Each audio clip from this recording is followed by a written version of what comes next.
नमस्कार दोस्तों। आज हम अपना नया अध्याय शुरू करने जा रहे हैं जिसका नाम है तत्वों का वर्गीकरण एवं गुणधर्मों में आवर्तता का भाग 1। तो चलिए देखते हैं कि इस वीडियो में हम क्या पढ़ने वाले हैं। तत्वों का वर्गीकरण क्यों आवश्यक है और डाब्राइनर का त्रिक नियम। तो चलिए शुरू करते हैं आज का पहला विषय, तत्वों का वर्गीकरण क्यों आवश्यक है। तत्वों के वर्गीकरण को समझने से पहले आइए जानते हैं वर्गीकरण के बारे में। स्क्रीन पर दिया गया चित्र एक स्कूल का है। स्कूल में बच्चों को भिन्न कक्षाओं में बांटा जाता है। यह भी एक तरीके का वर्गीकरण है। उसी तरीके से किसी कक्षाओं में भी आपने वर्गीकरण देखा होगा, क्योंकि बच्चों को उनके नाम या उनके रोल नंबर के हिसाब से बिठाया जाता है। यह भी एक तरीके का वर्गीकरण है।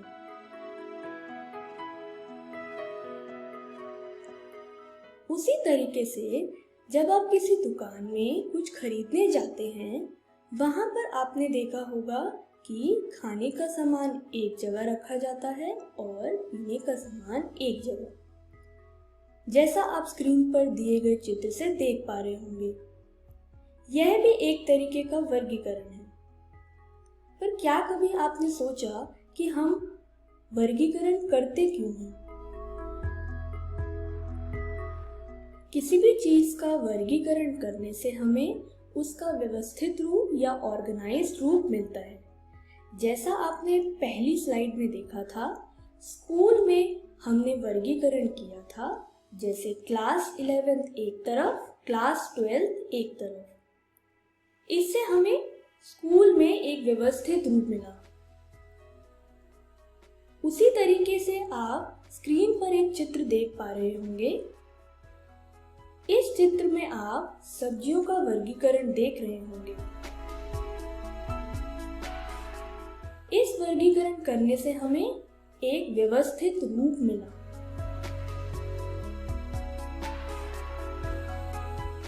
जब हम वर्गीकरण की बात रसायन विज्ञान में करें तो उसे हम रासायनिक वर्गीकरण कहते हैं।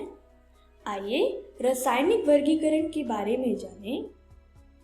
रासायनिक वर्गीकरण प्रणाली कुछ रासायनिक कार्यात्मक या संरचनात्मक गुणों के अनुसार तत्वों या यौगिकों को वर्गीकृत करने को कहते हैं। अब हमें यह जानना है कि वर्गीकरण करने की आवश्यकता क्यों है। इसको जानने के लिए हम रसायन विज्ञान के इतिहास में जाते हैं। सन 1800 में केवल 31 तत्वों की खोज हुई थी और उसके 65 साल बाद यानी 1865 में यह संख्या डबल से ज्यादा हो गई, यानी 63 तत्वों की संख्या हुई थी। जैसे जैसे विज्ञान की तरक्की होती गई, यह संख्या और बढ़ती गई। 2010 तक हमें 118 तत्व ज्ञात हो चुके थे और 2018 में 119वें तत्व की खोज हुई थी। क्या आप इस तत्व के बारे में जानते हैं? 119वां तत्व जिसकी खोज 2018 में हुई थी, उसका नाम है अनउन्नियम या एका फ्रांशियम। जैसे जैसे साइंस की तरक्की होती जा रही है, तत्वों की खोज वैसे वैसे बढ़ती जा रही है। इसीलिए हमने इन तत्वों का वर्गीकरण किया ताकि हम इन सारे तत्वों को जान सके और इनके बारे में पढ़ सके। तत्वों के वर्गीकरण में हम आवधिकता या पीरियोडिसिटी की भी बात करते हैं। आइए अब हम आवधिकता के बारे में जानें। आवधिकता तत्व गुणों में बढ़ती परमाणु संख्या के साथ रुझान या पुनरावर्ती विविधताओं को संदर्भित करती है।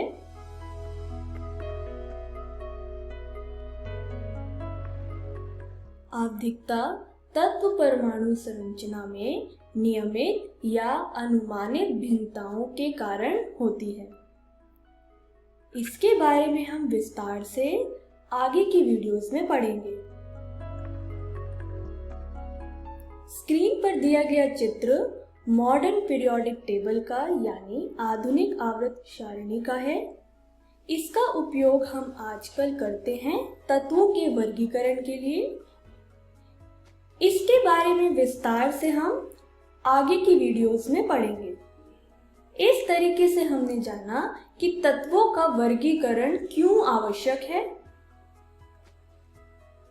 आइए अब हम अपने दूसरे विषय पे चलते हैं, जो है डाबराइनर का त्रिक नियम। यह नियम जोहानन डाबराइनर ने 1800 में दिया था। इस नियम के अनुसार तत्वों को 3 के समूह में व्यक्त किया था, जिसमें तत्व परमाणु भार के बढ़ते क्रम में व्यवस्थित थे।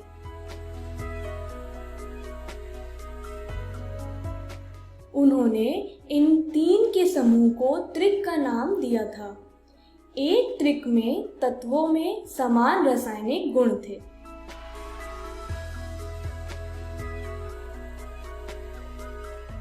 अब हम त्रिक के बारे में जानते हैं।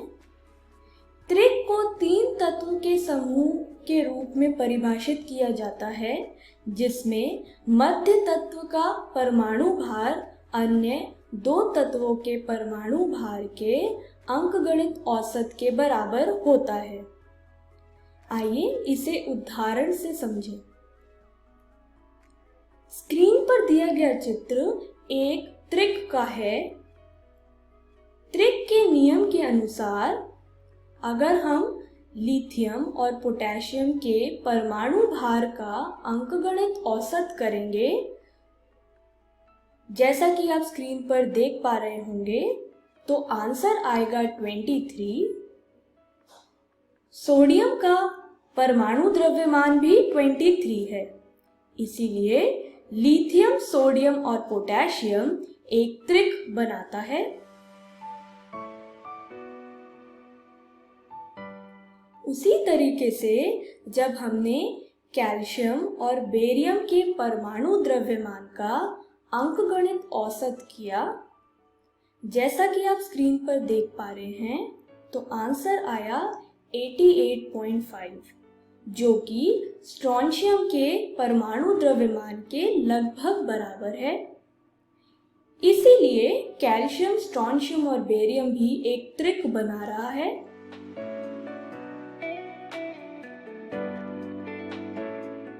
उसी तरीके से जब सल्फर और टेल्यूरियम का परमाणु द्रव्यमान का अंकगणित औसत किया गया, जैसा आप स्क्रीन पर देख पा रहे हैं, क्योंकि सिलीनियम का परमाणु द्रव्यमान 79 है और सल्फर और टेल्यूरियम के परमाणु द्रव्यमान का औसत भी 79.75 है, जो कि लगभग बराबर है। इसीलिए सल्फर, सेलेनियम और टेल्यूरियम भी एक त्रिक बनाता है। उसी तरीके से क्लोरीन, ब्रोमीन और आयोडीन भी एक त्रिक बनाता है, क्योंकि क्लोरीन और आयोडीन का परमाणु द्रव्यमान का औसत और ब्रोमीन के परमाणु द्रव्यमान लगभग बराबर है, जैसा कि आप स्क्रीन पर देख पा रहे होंगे। डॉबिनर के त्रिक नियम की कुछ उपलब्धियां हैं। आइए जानते हैं इन उपलब्धियों के बारे में। डॉबिनर ने तत्वों के वर्गीकरण के बारे में बताया था। यह नियम न्यूलैंड और मेंडलीव के नियम का आधार बना था। इस नियम की सबसे महत्वपूर्ण उपलब्धि यह थी कि पहली बार किसी तत्व के परमाणु भार और तत्व के गुणों के बीच संबंध को बताया गया था। डॉबिनर के त्रिक नियम की उपलब्धियों के बाद आइए इस नियम के दोष या सीमाएं के बारे में जानते हैं। इस नियम में हम बहुत बड़ी संख्या में तत्वों को वर्गीकृत नहीं कर सकते। इस नियम में हम उन तत्वों को वर्गीकृत करते हैं जो कि समान गुणों के नहीं होते। जैसा आप स्क्रीन पर दिए गए चित्र में देख पा रहे होंगे, अगर हम कार्बन और ऑक्सीजन के परमाणु द्रव्यमान का औसत निकालेंगे तो आंसर आएगा 14, जो कि नाइट्रोजन के परमाणु द्रव्यमान के बराबर है। उस हिसाब से कार्बन, नाइट्रोजन और ऑक्सीजन एक त्रिक बनाने चाहिए, पर यह तीनों तत्व के गुण समान नहीं हैं, इसीलिए यह नियम यहाँ पर फेल होता है। तो आइए देखते हैं कि हमने इस वीडियो में क्या सीखा। हमने तत्वों के वर्गीकरण की आवश्यकता के बारे में जाना। हमने डाब्राइनर के त्रिक नियम के बारे में भी पढ़ा। तो चलिए देखते हैं कि अगली वीडियो में हम क्या पढ़ने वाले हैं। अगली वीडियो में हम न्यूलैंड का अष्टक नियम के बारे में जानेंगे। हम मेंडलीव की आवर्त सारणी के बारे में भी जानेंगे। Thank you.